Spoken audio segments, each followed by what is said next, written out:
Hello everyone. ये जो आपके सामने क्वेश्चन है ये 3 डायमेंशनल ज्योमेट्रिक क्वेश्चन है। जे एडवांस मैथमेटिक्स 2025 नहीं 2024 का क्वेश्चन है, राइट।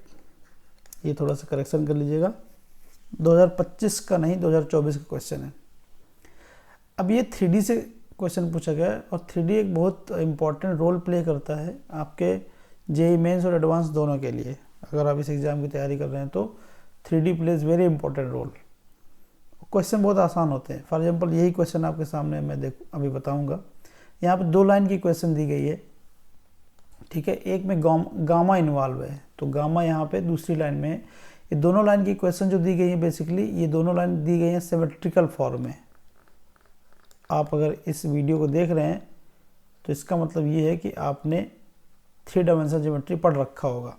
तो दोनों ही लाइन की क्वेश्चन सिमेट्रिकल फॉर्म में दी गई हैं और दोनों जो लाइन है एक पॉइंट R1 पे इंटरसेक्ट करती हैं, ठीक है।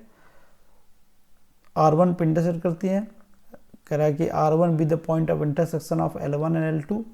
O ऑफ कोर्स ओरिजिन है। एन कैप क्या डिनोट करता है? एन कैप एक ऐसा प्लेन है, ठीक है। इस प्लेन पे दोनों लाइन है, ये L1 लाइन है, ये मान लीजिए आपके पास L2 लाइन है। हमें नहीं पता कि वो पैरेलल है, इंटरसेक्ट करती हैं, we don't care and we don't know actually, right. और इसके डायरेक्शन रेशियो ये जो नीचे लिखे रहते हैं बेसिकली डायरेक्शन रेशियो है। तो डायरेक्शन रेशियो देखने से तो ये लग रहा है कि लाइन पैरेलल नहीं है, और लाइन पैरेलल नहीं है मतलब इंटरसेक्ट करेंगे, और इंटरसेक्ट करने के बाद तो दिया ही गया है ना, इंटरसेक्ट कर रही हैं। और ये दोनों लाइन एक पर्टिकुलर प्लेन पे हैं, तो उस प्लेन पे एक नॉर्मल वेक्टर है, राइट। उसका यूनिट वेक्टर निकालेंगे, that is called an cap. Question समझ रहे हैं हम लोग, ठीक है। तो कह रहा है N cap denote unit normal vector to the plane containing both the lines L1 and L2, right. तो ये है फिलहाल क्वेश्चन।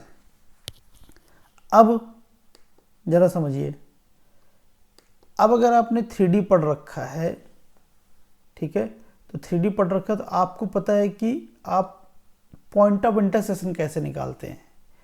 आपको पता होगा कि पहली लाइन को हम जैसे आपके पास पहली लाइन की क्वेश्चन दी गई है x + 11/1 is equals to y + 21/2 is equals to z + 29/3, और इस पूरे को मानेंगे k इक्वल, राइट। तो यहाँ से x की वैल्यू कितनी आ जाएगी? k - 11, y की वैल्यू कितनी आ जाएगी? 2k - 21, और z की वैल्यू कितनी आ जाएगी? 3k - 29। सिमिलरली जो आपके पास सेकेंड लाइन दी गई है उसको भी किसी एक दूसरे कांस्टेंट के इक्वल करेंगे। For example let me right here only, इसको आप लैम्डा के इक्वल कर दीजिए। तो आपके पास x की वैल्यू कितनी आ जाएगी?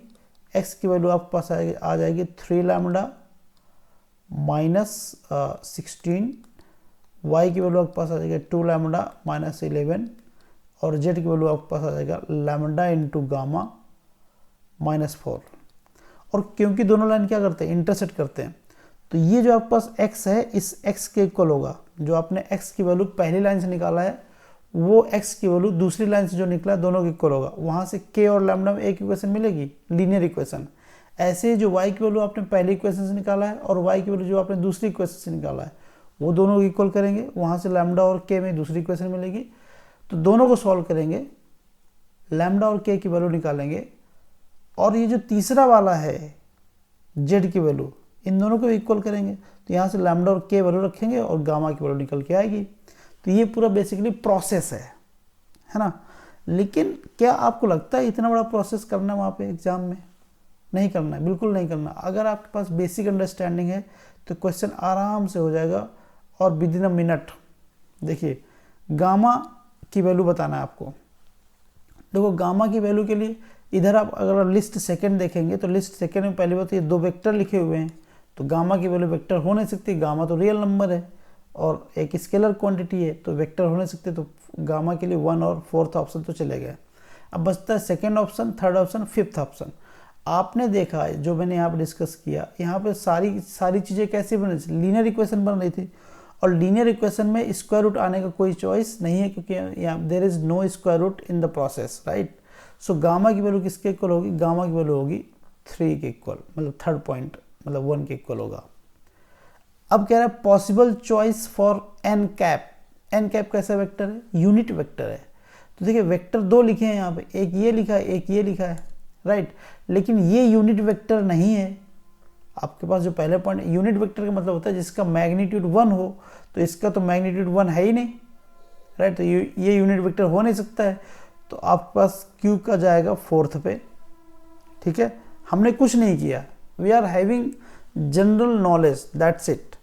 अब OR1 वेक्टर इक्वल्स, अब क्योंकि ये भी वेक्टर ही है और एक दो वेक्टर यहाँ पे दिए गए थे, एक वेक्टर तो आपके पास आंसर सेलेक्ट हो चुका है, तो दूसरे वेक्टर के लिए कोई चॉइस नहीं, but this is the vector OR1 vector.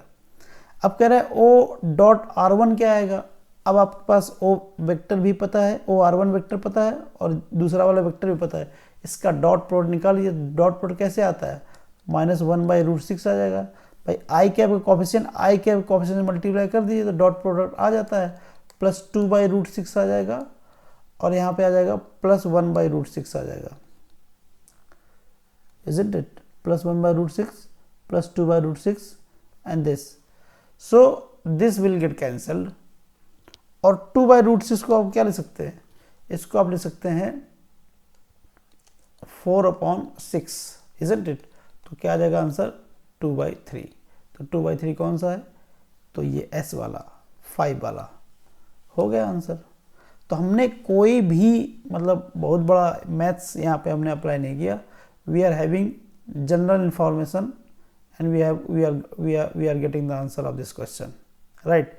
तो ये आइडिया होना चाहिए हमें बहुत, अगर आप जानते हो प्रोसेस से अगर आप एन कैप निकालने जाएंगे तो वही बहुत बड़ा है, ठीक है।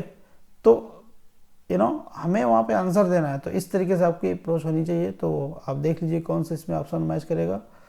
P आपके पास 3 है, Q आपके पास 4 है, P3Q4, P3Q4, P3Q4 A में भी आ रहा है, C में भी आ रहा है। चलिए दूसरा चेक करते हैं। R आपके पास 1 है, अच्छा वो A में भी है और उसमें भी है, C में भी है, और S में जो 5th वाला ऑप्शन है लेकिन उसमें दूसरा दिया गया, तो C is the right answer, right. तो ये हो गया इसका solution, that's it, right। So thank you for watching. If you are new in the channel, please subscribe the channel and like and share the video. Thank you for watching.